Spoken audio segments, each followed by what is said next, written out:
Hi, Katie from Shakespeare Company here, bringing you a very special video blog post in honor of an historic event that is happening this Friday. Now, if you've been in bookstores in the past few years, or you happen to have a friend in the form of a elementary or middle school age boy, you probably know that I'm talking about the release of Diary of a Wimpy Kid, the movie, this Friday. Now, it all started with the book, The First Diary of a Wimpy Kid by Jeff Kinney, about poor Greg Heffley, who just cannot make his life work for him one way or another in school, with his very cool older brother, with his family, with his very nerdy friends. But one day he will be out of middle school and things will surely be brighter, or at least we hope so for Greg's sake. Now, Diary of a Wimpy Kid series did something great for boys and reading. It really hit on their sense of humor and made readers out of some who were very reluctant readers to begin with.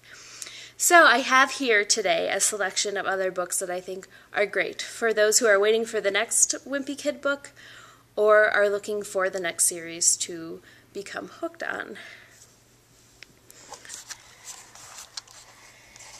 Now we'll try and get through 8 books in under about 3 minutes here with a quick overview of each, but all of these are available at Shakespeare Company, so feel free to come in and I'd be happy to chat with you more about some of these fantastic books for young male readers.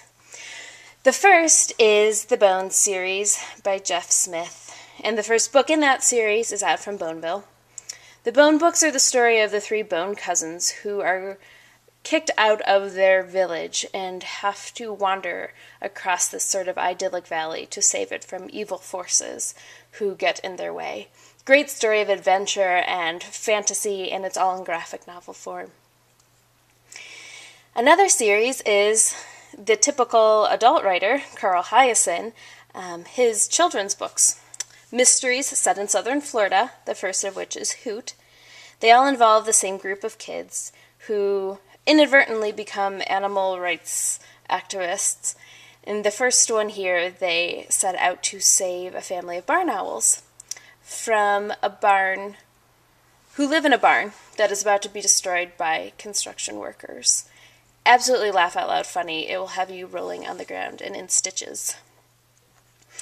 Wednesday Wars by Gary Schmidt is one of my favorite, one of my favorite kids' books of all time. It is the story of Holling Hood, who is a middle school boy growing up during the Vietnam War in a suburb of New York City. He's not Catholic, so he can't go to catechism classes on Wednesday afternoons, and he's not Jewish, so he doesn't go to his Jewish studies classes with the rest of his classmates. But Holling is a Protestant, and he has to stay with his teacher, who certainly hates his guts, every Wednesday. She gives him special assignments, and she begins to make him read Shakespeare, whom Holling starts to really like, even when it means that he has to dress up in tights and fly across the stage. But this book is full of history about the Vietnam War, as well as some very funny incidents, hitching rides to the back of school buses, and with rats and cream puffs, and of course with Shakespeare and tights.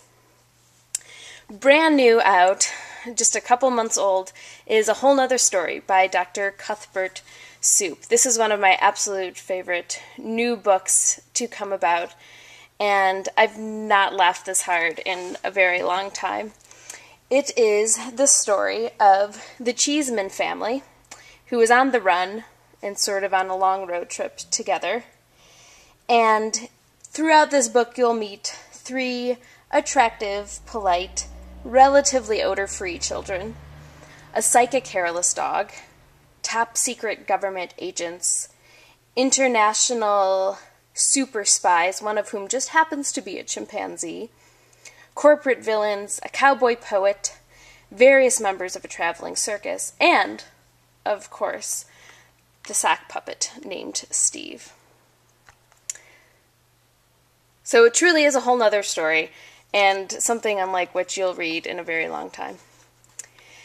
Now, for those of you Wimpy Kid readers out there who are watching this, Homer Price is a book that many of your parents may have seen when they were youngsters, and I'm so glad that it's still around for all of us to enjoy now.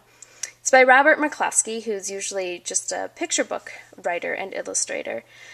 But this is his chapter book, and it does have some illustrations throughout, but it's the story of Homer Price, who's just sort of a typical farm boy from central Ohio, who inadvertently becomes the town hero. He doesn't mean to become a hero, but things seem to always work out okay for Homer Price, whether it's hanging out with his pet skunk or avoiding a bank robbery or finding precious gems. Homer Price seems to always come out on top and lands on the seat of his pants. Time Warp Trio is a series that has got dozens of books in it now, and it's by Jon Scieszka, who wrote The Stinky Cheese Man, The True Story of the Three Little Pigs, and so many other wonderful and really warped books for youngsters. Time Warp Trio follows three friends who receive a mysterious book as a gift from one of their uncles. And whenever they open this book, they suddenly end up in the medieval times, or with the dinosaurs, or perhaps into the future. And really, they're only concerned about getting out alive and returning home in time for lunch. But these three boys are some of the most ridiculous characters you'll ever meet. And Jon Scieszka, who also wrote Knucklehead here, has started a wonderful website. It's actually been around for a few years, called guysread.com. And he really understands that boys read differently than girls. And for a long time, books were not being written to cater to boys, or written the way that boys read, or with their sense of humor and their kind of stories that they like. So Jon Scieszka really knows what he's doing. And it all started when he was a boy, growing up in southern Michigan in the 50s and 60s, with 5 brothers. So 6 boys total in this house. Even the cats and dogs and fish were all boys in this house. And this is the true story of his childhood.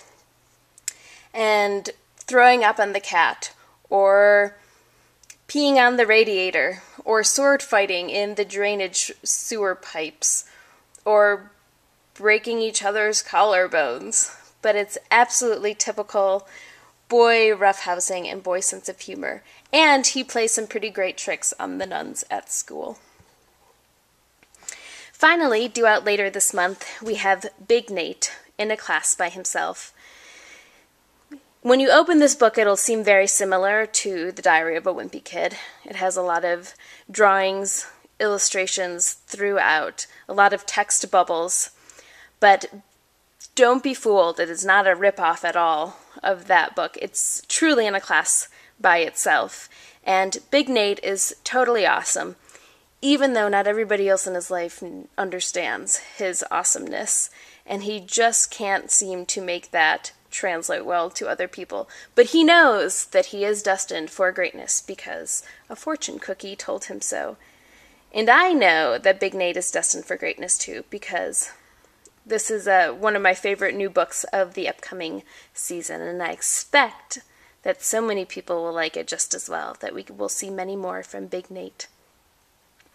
So those are just a few of the books for all of you Wimpy Kid fans who need something to read in the meantime, or for all of you parents, grandparents, teachers, librarians who need something to give to your Wimpy Kid fans. So many more, and so many more from these authors too. Available here at Shakespeare Company. Again, I'm Katie. Thanks for joining me, and hope to see you in here and at Diary of a Wimpy Kid, the movie, on Friday night.